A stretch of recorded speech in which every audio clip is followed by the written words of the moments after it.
Air laut tumpah melewati tanggul di sisi utara pelabuhan Nizam Zahman, Muara Baru, Jakarta Utara.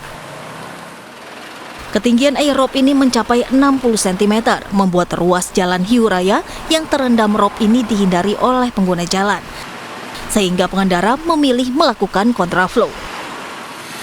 Banjir juga membuat sejumlah pengendara mengalami mati mesin, dikarenakan nekat menerobos banjir. Terambulan selalu ada banjir rob. Ya. Tinggal skalanya besar atau kecil. Kebetulan hari ini skalanya besar. Kalau skalanya besar itu air akan tumpah dari pinggir tanggul dan masuk ke dalam pelabuhan. Demikian juga kami di pinggir-pinggir pelabuhan yang bagian dalam, itu air akan semua tumpah. Dan karena pelabuhan bagian dalam ini kosong, lebih rendah, airnya akan tumpah ke jalanan. Meski banjir telah surut, para pekerja berharap pihak pengelola pelabuhan bisa menambah rumah pompa air, mengingat wilayah pesisir rentan terhadap banjir rob, terutama di musim penghujan. Dari Jakarta, Vendra Kurniawan, iNews melaporkan. Satu korban terakhir yang hilang akibat banjir bandang Kota Batu berhasil ditemukan siang tadi. Tim SAR gabungan pun secara resmi menutup operasi pencarian korban.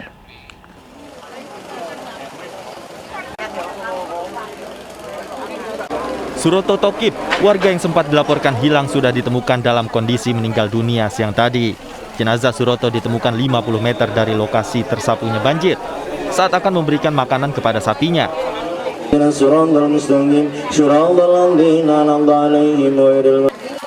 Usai disemayamkan di rumah duka, jenazah langsung dimakamkan di pemakaman umum Desa Gintung. Dengan ditemukannya korban terakhir ini, total warga yang meninggal dunia akibat diterjang banjir bandang sejumlah 7 orang. Operasi pencarian korban hilang banjir bandang Kota Batu kini ditutup. Alhamdulillah jam 10 tadi juga dapat berita yang satu orang itu ketemu. Dan akhirnya kita putuskan dari tim bersama-sama dengan Basarnas bahwa untuk pencarian sudah selesai kita tutup. Tinggal sekarang kita melaksanakan pembersihan material. Usai semua korban ditemukan, kini fokus yang dilakukan tim gabungan adalah pembersihan sisa material banjir, baik di rumah warga maupun fasilitas umum. Dari Batu, Jawa Timur, Denny Irwansyah, iNews melaporkan. Trauma mendalam dirasakan korban selamat pada peristiwa banjir bandang di Batu, Jawa Timur. Selain kehilangan anggota keluarga, mereka juga kehilangan tempat tinggal.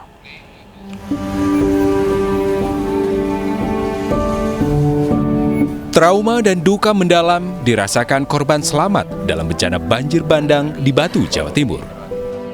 Suli Ahmad kehilangan 2 anggota keluarganya yang hanyut terbawa banjir.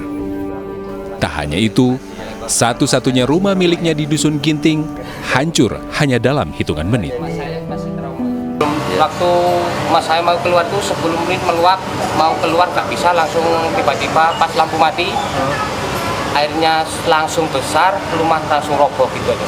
Terhanyut perkiraan 4 kilo. Terus yang anak ketiga? Anak yang ketiga terhanyut 2 kiloan, alhamdulillah istri. Allah masih memberi kehidupan. Sebelumnya, Suli dan 4 anggota keluarganya tertimpa bangunan rumah saat banjir terjadi. Suli dan istrinya selamat, sementara 3 anggota keluarga lainnya hanyut. Anak Suli kemudian ditemukan selamat, sementara menantu dan cucu Suli ditemukan sudah tak bernyawa.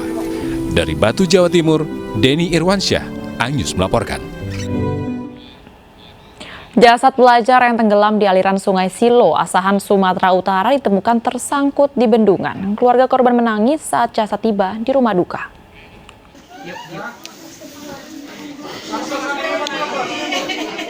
Tangis ibu dan keluarga pelajar yang tewas tenggelam di Sungai Silo, Asahan, Sumatera Utara tak terbendung saat jasad korban tiba di rumah duka.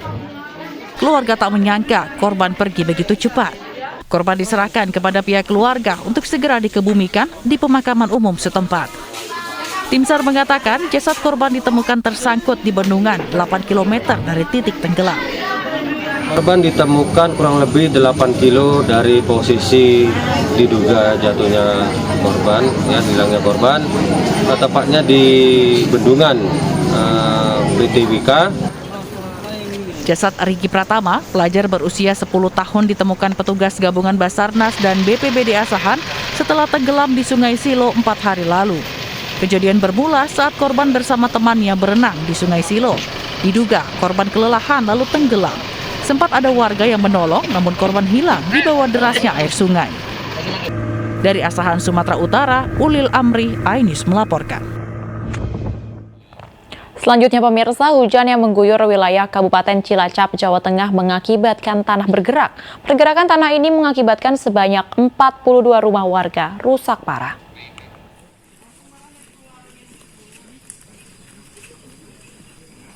Hujan dengan intensitas tinggi memicu pergerakan tanah di Desa Dayeh Luhur, Kecamatan Dayeh Luhur, Cilacap, Jawa Tengah.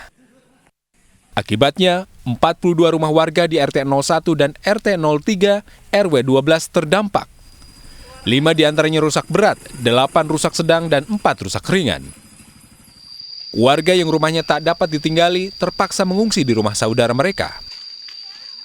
Warga juga menyelamatkan perabotan mereka untuk dievakuasi ke tempat yang lebih aman.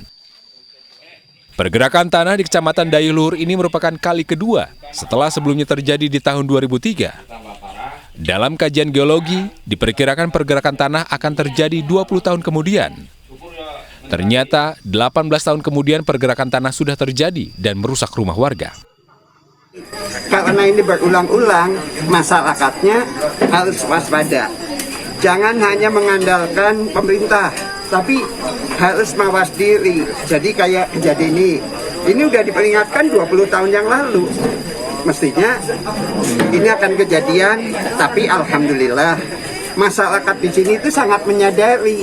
Begitu ada kejadian, langsung mengungsi. Pengaruh dari hujan yang masuk, karena kita berada melewati masa kemarau, sehingga struktur tanah itu kering. Ketika kemasukan air, ini akan ada gerak. Berdasarkan pantauan, pergerakan tanah ini telah merusak 6 hektar tanah warga. BPBD Cilacap menghimbau kepada warga untuk waspada terhadap pergerakan tanah susulan. Pasalnya hingga kini masih banyak warga bertahan di rumah masing-masing. Dari Cilacap, Jawa Tengah, Heri Susanto, iNews melaporkan. Densus 88 dan Polda Lampung menyita ratusan kotak amal yang diduga jadi alat teroris mencari dana. Informasinya sesaat lagi, usai jeda berikut, tetaplah di iNews Malam.